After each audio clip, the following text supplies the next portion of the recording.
uma imagem, né? Uma imagem que reflete um pouco da visão que o Maquiavel tem do príncipe, ou daquelas atitudes ou habilidades do príncipe, certo? Então, eu coloquei no grupo lá geral do CPMG terceiro ano o link para vocês entrarem. E aí, olha só, gente, eu queria só fazer uma advertência. Lá estou pedindo uma pergunta ou um comentário. Então, um dos dois itens você precisa fazer, ou os dois itens, não tem problema. Entendeu? Ou uma pergunta ou um comentário. Então, pelo amor de Deus, não vai escrever lá, não tenho pergunta, não tenho comentário, que isso é muito infantil e não contribui com nada, entendeu? Então, ou seja, você faz um comentário ou faz uma pergunta. E não se esqueça de escrever seu nome lá, tá? Então, escreve seu nome e essa questão. Eu coloquei aqui no chat da nossa reunião, né? Aí você vai lá, Open Q&A, eu acho, né? Abrir Q e A. Aí você clica nisso para você colocar o seu comentário. Perceba outra coisa, você pode navegar nas respostas dos seus colegas, entendeu? Você coloca lá recentes e você pode até curtir as respostas dos seus colegas ou questão nesse sentido aí, certo? Então, no grupo lá do WhatsApp tem o link, ou aqui no chat aqui tem o link, e a gente vai fazer isso como primeiro item agora dessa aula. A gente já vai conversando aqui. Então, quem já terminou, volta aqui para a tela do Teams mesmo, entendeu? Eu tenho duas frases, né? Dois pontos que a gente, assim, que eu gostaria que pelo menos ficasse um pouco em evidência na memória de vocês, conforme o estudo da filosofia política de Maquiavel, que é: os fins justificam os meios, né? E analisar a política pela própria política. Analisar o sistema de governo, analisar a forma de Estado pelo próprio exercício das relações políticas que se estabelecem em determinados locais, nos locais todos aí, no tempo, né, na história, e nos locais específicos que a gente pode fazer a análise, né? E aí fica em voga a questão dos fins justificam os meios, como princípio ético, né, próprio do príncipe para se manter no poder e fazer e ter as atitudes que lhe ocorrem, né? Então, veja bem, por que a gente falou atitudes, né? Professor, Sim, eu respondi 2 vezes porque não deu para escrever tudo, tá? tranquilo, tudo bem. Então, por que a gente analisa as atitudes? Porque não tem como analisar pensamentos e ideias, né? Não tem como, você me disse que você está pensando alguma coisa, você pode estar pensando ou pode não estar pensando. Não tem um juízo lógico possível para me julgar essa questão. Mas eu julgo a sua atitude, né? Eu posso julgar os seus atos. Aí quando a pessoa fala, mas não foi minha intenção. Não importa, você pode ter a intenção que foi. O que vai ser registrado é o que você fez. Se você fez uma coisa boa ou se você fez uma coisa ruim, né? As intenções aí, nesse caso, elas não vão mudar nada. Agora, no princípio do direito, tem a questão de agir de má fé. Ou seja, isso agrava o seu crime. Você fez um crime que é errado, vai pagar pelo crime. Mas a forma que você fez e como organizou para fazer, quando se percebe que você teve aquela intenção de alguma declaração da sua intenção, aí você agiu de má fé, e isso pode gravar muito mais o seu crime. E aí você utiliza também isso na linguagem do direito de crime premeditado, né? E aí depois tem outros itens do julgamento da atitude do crime com requintes de crueldade, né? Então são elementos que um ato falho pode ser apenas um ato falho, ou pode ser um ato falho muito bem organizado e um ato falho muito bem feito, né? Bem feito no sentido de se tornar cada vez mais grave o crime que se ocorreu. Mas, de todo modo, observando então as atitudes aí do príncipe, né? A gente vê essa imagem, né? Esse príncipe é um príncipe florentino mesmo, né?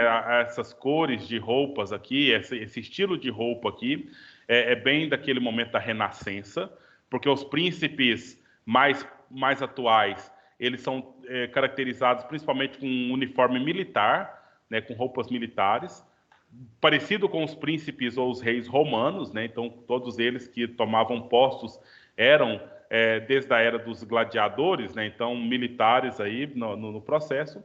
E aqui na Europa, na Renascença, aqui em Florença, no caso, né? Você tem essas cores aqui bem evidentes da vestimenta dos príncipes. E você tem o leão e você tem a raposa, né? Leão forte, feroz, e a raposa astuta, né? A raposa ela é sorrateira, ela tem ali todas essas questões. Alguém falou, não sei se eu percebi bem, se foi o Otávio, quem foi, né? Que disse aí que as escolhas que o príncipe tem que fazer, né? Ou ele vai ser feroz e forte como um leão, e se for preciso ele arranca a cabeça de alguns dos seus súditos para que eles aprendam a obedecer, a fazer o que é certo e o governo acontecer, né?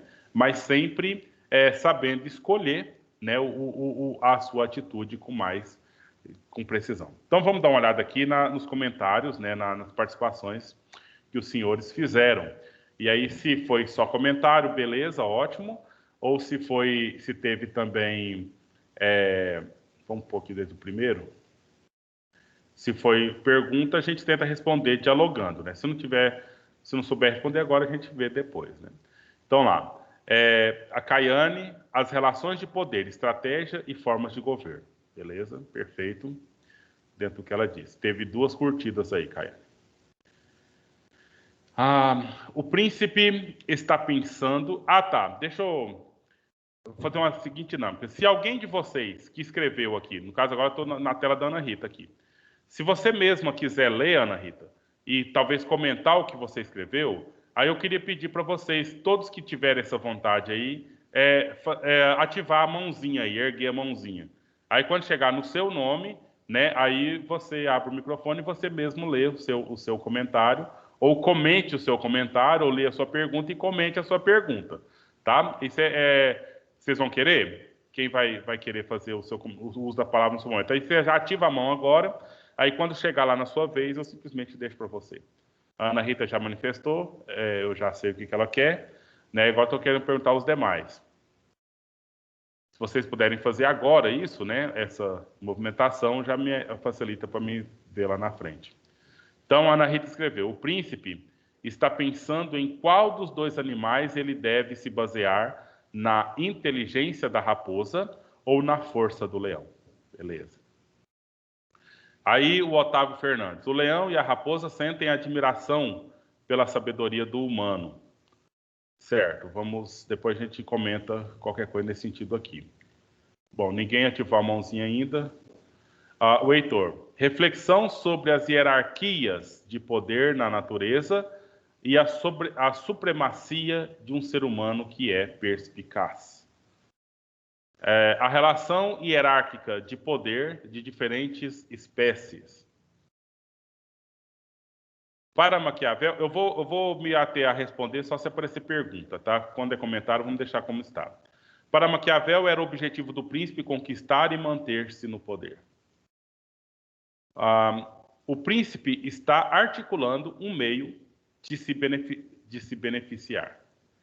No que ele está pensando, porque o homem está do lado de uma raposa e de um leão. Então a Emily fez a pergunta, ótimo, obrigado pela pergunta, e aí dá chance para a gente poder tentar responder. Então a questão é justamente essa, né? O príncipe, primeiramente, conforme o comentário anterior aqui, o príncipe ele quer se manter no poder e ele vai fazer aquilo que for importante e necessário para que ele se mantenha no poder. E aí ele tem essa figura aqui como uma metáfora, né? Uma metáfora das atitudes do príncipe. Pode ser enérgico, bravo, punidor, daquele que de fato exerce o poder da força que o Estado tem prerrogativa de exercer, né? Ou ele vai então agir de outra forma, né? De outra forma um pouco mais utilizando a sua astúcia para que ele então tenha os resultados que ele espera, mas sem necessariamente usar a força que ele pode exercer. Então, esses 2 animais estão aí, né, como à disposição do príncipe, né? Então, ora, ele vai ser um leão e vai agir como leão, ora, ele vai agir como uma raposa, né?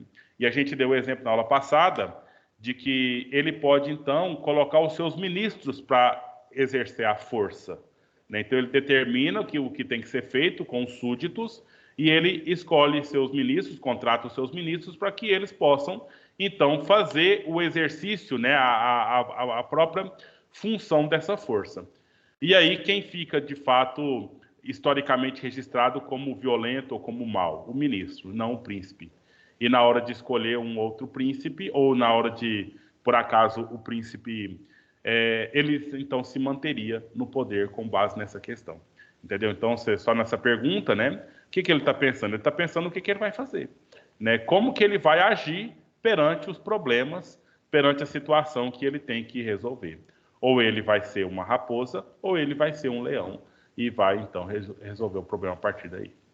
Tá? A Lorena escreveu, ele é uma pessoa idolatrado por todos os seres por conta de suas atitudes tomadas de escolhas ou decisões. Em suma, o príncipe realmente era um cidadão político democrático ou ele estava somente ligado aos interesses próprios?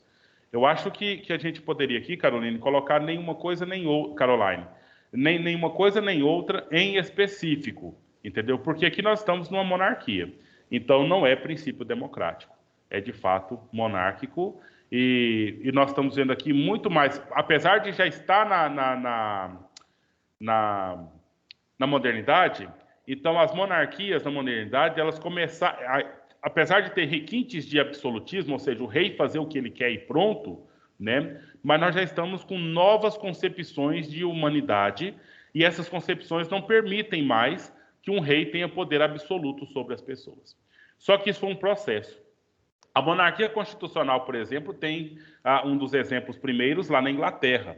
E isso ocorreu lá por os anos 1700 e alguma coisa, né? E essa história que o Maquiavel está percebendo aqui, então está por volta dos anos 1500 e alguma coisa ainda, né? 1600, entendeu? Então é um processo. Então não é democrático, claro que não, porque é uma monarquia, mas também não é só os interesses do príncipe, porque o príncipe ele corre o risco de ser derrubado, ele corre o risco de perder o poder, entendeu? Então por isso a necessidade dele ser uma raposa, dele fazer o que ele quer fazer, mas não pode parecer para o povo que ele está fazendo a vontade dele próprio, mas sim a vontade da nação, a vontade do Estado, sim, o bem melhor para todos, entendeu? Isso eu já escutei em discurso do nosso prefeito, já escutei, então, o nosso Caiado, né, tudo pelo melhor do Goiás, né? Então ele sempre tem esse discurso no sentido bom para o Goiás, e o Bolsonaro da mesma forma, bom para o Brasil, é aquela coisa sempre no discurso de que ele está fazendo o melhor para a nação, o melhor para o Estado, o melhor para o município, né? E aí são discursos que a gente vê recorrentes, né? Do mesmo jeito. Então, o príncipe, nesse contexto que já é o contexto da modernidade, ele pode perder o poder, mas ainda não é democracia, né? Porque não tem um constitucionalismo aqui ainda definido nesse sentido, né? E também não pode, mesmo que seja, tá, Caroline? Não pode dizer que é só interesses próprios, né? Porque aí tem toda a prerrogativa de ele, então, poder decidir enquanto governante, mas também tem o compromisso com os súditos no sentido de fazer o que todos precisam, né? Então, um pouco nesse sentido aí. Ana Luísa, Maquiavel acreditava que toda a cidade estava dividida em dois desejos, o dos grandes de oprimir e o do povo de não ser oprimido, a questão da geração do conflito.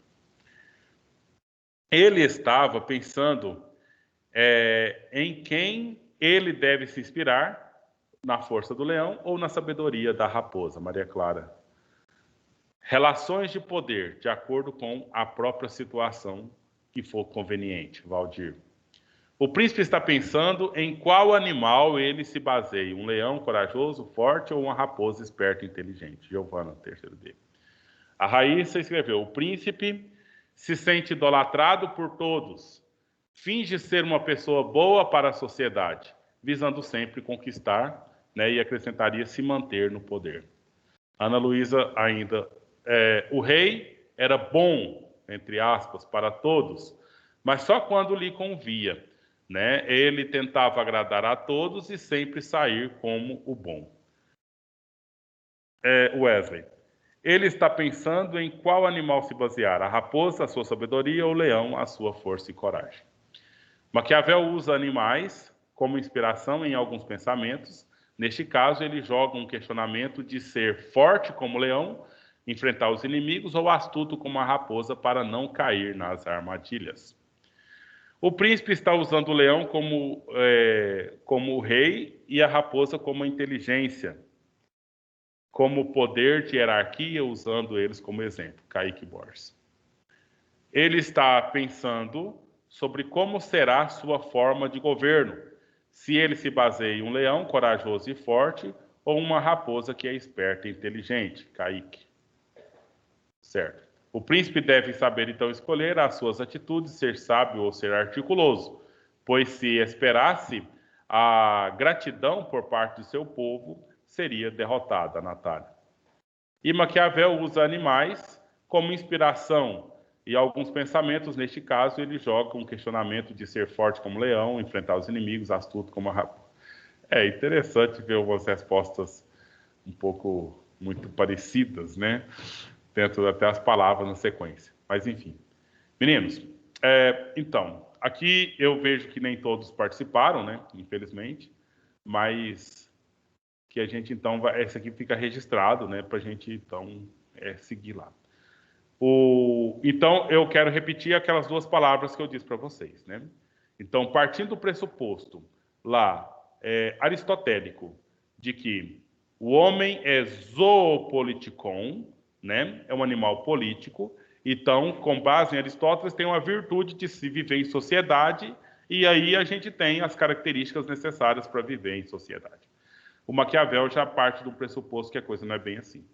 Entendeu? Nós já estamos num contexto aqui do jus naturalismo, ius naturale, uma lei natural. Essa lei natural vai ser definida pelo Hobbes, Locke e Rousseau nas nossas próximas aulas, mas o Maquiavel já está, né, antenado a essa situação. A pergunta é: você é uma pessoa que nasce boa por natureza, ou você é uma pessoa que, por natureza, você é uma pessoa malvada, ou você é maléfico? Entendeu? Então já está aí transitando nessas duas ideias. Em Aristóteles, não, nós já nascemos e só nascemos predispostos a viver em sociedade, então, portanto, nós temos as características necessárias para viver em sociedade. Agora, já Maquiavel já está começando a pensar na ideia de que, na verdade, nós nascemos ferozes, somos mal por natureza aí mesmo, e aí, para a gente viver em sociedade, a gente precisa ser vigiado, a gente precisa ser cercado, a gente precisa ser controlado para isso acontecer. E por isso, então, ele vai percebendo as atitudes do príncipe. Quanto mais rigorosas, melhor ele tem um governo. Né? Quanto mais ele utiliza da força, mais ele garante que as pessoas vão de fato, seguir aquilo que assim é preciso. Certo? Então, a gente viu esses pontos na aula passada. Ficou aquela palavra que eu disse para vocês, olha, analisar a política pela política. Então, eu vou analisar a política pelo povo que eu tenho, pelo governo que tem, pelo tipo de sociedade que se estabelece, e aí as análises são feitas de modo separado. E aquela questão ética, os fins justificam os meios. Né? Então, se eu fui muito malvado, se eu apliquei pena de morte para alguém, né? Não quer dizer que eu sou mal, quer dizer que eu estou educando a sociedade. E aí a sociedade, então, ela vai passar a ser melhor, uma vez que tem o exemplo daquilo que acontece com aqueles que fazem determinados tipos de crime. Né? Então não tem a ver com a questão do eu ser mal enquanto governante. Sim. O Maquiavel, ele falava assim que os fins justificam os meios? Não, os meios justificam os fins? Era o quê? O contrário. Os fins justificam os meios. Ah, tá. O que significa dizer isso? Significa, então, que para ter um resultado bom, né, eu posso fazer algumas atitudes que não sejam boas. O que importa é o resultado. Conforme Maquiavel, então, você pode colar na prova. Não é? Porque o importante não é tirar 10. Agora, como você pode fazer para você tirar 10 na prova? Você pode estudar ou você pode colar. Né? O que importa é tirar 10 na prova. Os fins justificam os meios. Isso é bom, né? É certo isso, não é? Não, porque você vai ter mesmo. Depende. Não depende, não. Ou se você é um cristão, se você é uma pessoa aí que tem moralidade, que tal, você não pode acreditar numa coisa, você não pode aceitar uma coisa dessa. Cuidado, hein? Uai, professor, depende. Tem coisas que até agora, mas tem umas que não. Mas na verdade a lei é uma só. Tipo, eu quero ficar rica e eu vou lá e roubo todo mundo e roubo dinheiro de todo mundo. Aí não, que aí já é demais. Eu vou lá e mato alguém que a pessoa me deixou chateada. Já é demais. Então, mas o pequenininho também é problema, né? Porque é uma avalanche das atitudes. Porque a questão, aí que está a diferença. Então, você está falando justamente certo, Ana Luísa. Porque se for olhar na filosofia antiga lá, uma pessoa virtuosa, se ela faz um... Sabe aquela coisa? Se a pessoa rouba uma agulha, tem o mesmo peso de ter roubado um caminhão, né? Ou seja, o problema é o roubar. Não faz parte da índole humana Eu já roubar. ouvi isso. Entendeu? Então, ou seja, na virtude é Cada assim. pecado, não importa se é grande ou pequeno. Isso. Agora, em Maquiavel, ele já dá essa ideia. Não, se for pequenininho, deixa passar. Se for grande, aí eu vou te punir até com pena de morte. Entendeu? Então, esse relativismo, ele é dado justamente por esse autor, ou da forma que ele vem trabalhar a ética moderna, né? A ética moderna. Então, as pessoas baseadas... Sim. Então, para ele, tem o pecadinho e o pecadão. Quando é pecadão, você é condenado. Justamente. E aí, então, com base... o pessoal da igreja, né, com base religiosa, rejeita veementemente essa situação. Né? Não pode aceitar de jeito nenhum essas ideias aí, porque são perigosas, né? Porque, às vezes, aí, quem é que vai julgar o tamanho do pecado, né? Pecadão para quem? Qual que vai ser o pecadão? Qual que vai ser o pecadinho? Então, na verdade, assim, é uma forma de apresentar o conceito, mas perigosa para a própria existência da sociedade. Né? E aí, então, fica suspenso. Essa questão vai ser fechada com quem? Com os outros. Com Hobbes, Locke e Rousseau, principalmente depois com Montesquieu, que vai escrever um livro chamado O Espírito das Leis. Então, ou seja, abre a questão aqui agora, deixa esse relativismo aí, possibilidade de pecadinho, pecadão e tal, aí depois fecha na terceira instituição do direito, enquanto o que é crime está na lei, punição, julgamento, todo aquele processo. Né? Então, aí já é uma questão não tão virtuosa, mas convencional. Que esse é um probleminha também, né? O direito romano é virtuoso e o direito agora, que é o terceiro direito, ele é convencional. Então, um grupo de nós, que são os legisladores, eles podem dizer, não, isso agora é crime, isso agora não é crime. Inclusive, dia 20 agora, passou na Câmara, não sei, alguém até andou discutindo em algum grupo aí de terceiro ano, que passou na Câmara dos Deputados Federais, que aulas, tanto na educação básica quanto na educação superior, passa a ser a atividade essencial do Estado. Né? O que significa isso? Isso não tem nada a ver com o contexto da pandemia, não, tá? Isso é uma questão da configuração de Estado. Aula, serviço essencial. Se aprovar no Congresso, no Senado, aí o presidente vai, então, sancionar. Isso equipara, por exemplo, o serviço de dar aula, o serviço de oferecer aulas, equipara ao serviço dos militares. Vocês sabiam que os militares, por exemplo, eles não podem fazer greve? De jeito nenhum. Vocês sabem disso? Porque o serviço deles é um serviço essencial. Entendeu? Militar... Quem que não pode fazer greve? Polícia. Nenhuma polícia. Nenhum policial militar, nem civil. É crime. Se o policial militar fizer greve, é crime. Não, médico, qualquer um pode, tanto faz. Qualquer um servidor público pode, menos os militares. Né? O Brasil tem tantas regras, eu estava vendo mesmo coisas que são proibidas no Brasil. Se fosse seguir na lei mesmo, a metade do povo brasileiro estava preso. Mas segue, né? Depende das denúncias de quem administra a coisa. Mas é só concluindo o que eu estava apontando. Então, mas aqui no Brasil, até beber na rua não pode, é proibido, e ninguém segue essa lei. Ah, tá. Essa eu nem sabia também. Mas, enfim. Tem um monte de lei assim que... Enfim. Então, ou seja, por que o policial militar não pode fazer greve? Porque o serviço dele é essencial. Porque aconteceu uma greve de policiais lá no Espírito Santo há uns anos atrás, e foi um caos total, né? Para todo lado, o exército teve que intervir e tudo mais. Então, agora, se coloca... Professor, Sim. mas não faz muito sentido, né? Porque um médico também é consideravelmente essencial.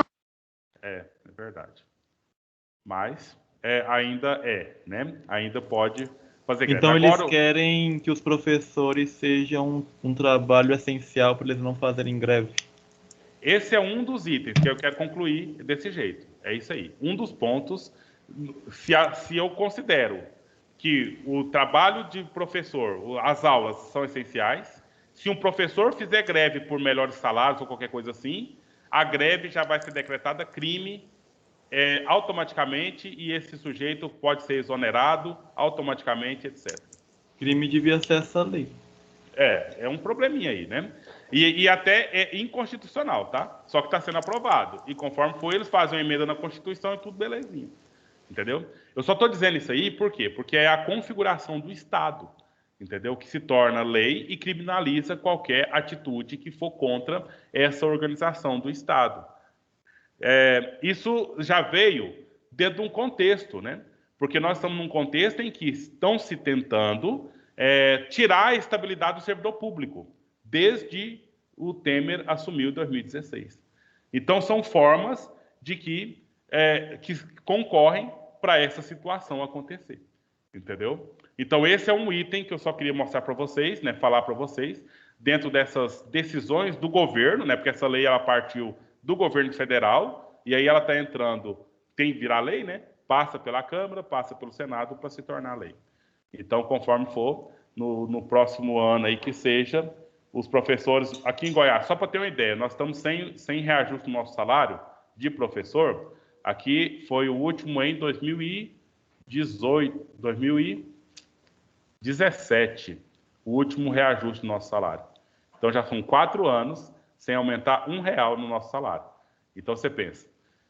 E todo o reajuste que teve de 2012 para cá foi tudo com lei, com greve. 2012 teve greve, 2015 teve greve, 2017 teve greve.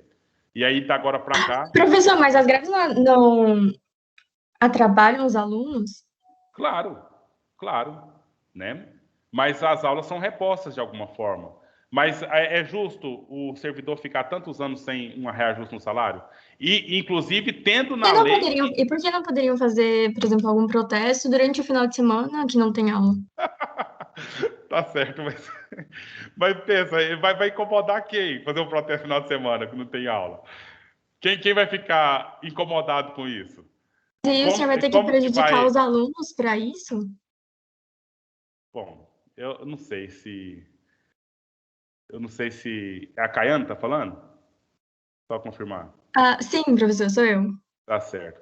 Mas, assim, agora já acabou o tempo, não vamos... mas teria que pensar na função social do Estado, na função social do professor e na própria ideia de sociedade, né? Então, existe uma lei, todo ano tem que ter reajuste, e o governo simplesmente não tem esse reajuste. Aí o trabalhador ele continua trabalhando direitinho para não prejudicar o aluno, dando as aulas dele tudo direitinho, tal, menos ele sofrendo cada ano percas catastróficas salariais e de poder de compra e outras coisas mais, né? E a sensibilidade do aluno, como que fica nessa questão?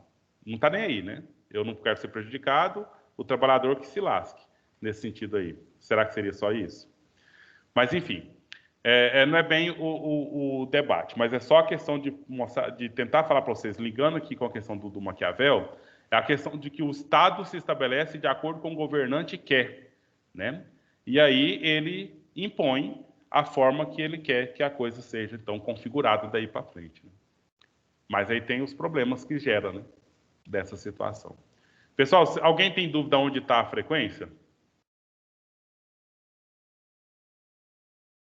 Todo mundo sabe onde está a frequência? Eu já não sei mais não. Peraí, deixa eu tentar achar antes de sair. Então está antes do vídeo da aula passada. No blog de hoje, na aula de hoje do blog.